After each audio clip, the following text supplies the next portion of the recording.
Duel klasik Persebaya versus PSM Makassar pada pekan ke-25 Liga 1 2022-2023 dipastikan bisa dihadiri supporter kedua tim. PSM Makassar tantang Persebaya di Stadion Joko Samudro Gresik, Jawa Timur, Jumat 24 Februari 2023 pukul 16 waktu Indonesia Tengah.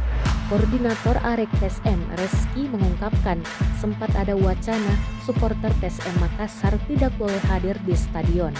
Pasalnya, Polda Jawa Timur tidak mendapat kabar mengenai akan hadir supporter PSM Makassar.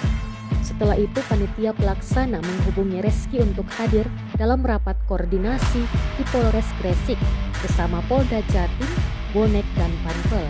Dalam rapor tersebut, pernyataan tanpa supporter PSM Makassar pun disanggah oleh Reski, Bonek, dan Panpel.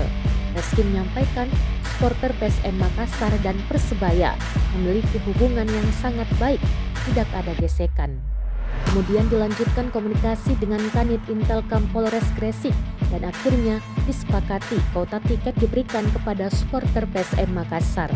Reski menyampaikan untuk sementara kuota tiket diberikan sebanyak 200. Sejauh ini sudah ada 100-an supporter yang mendaftar.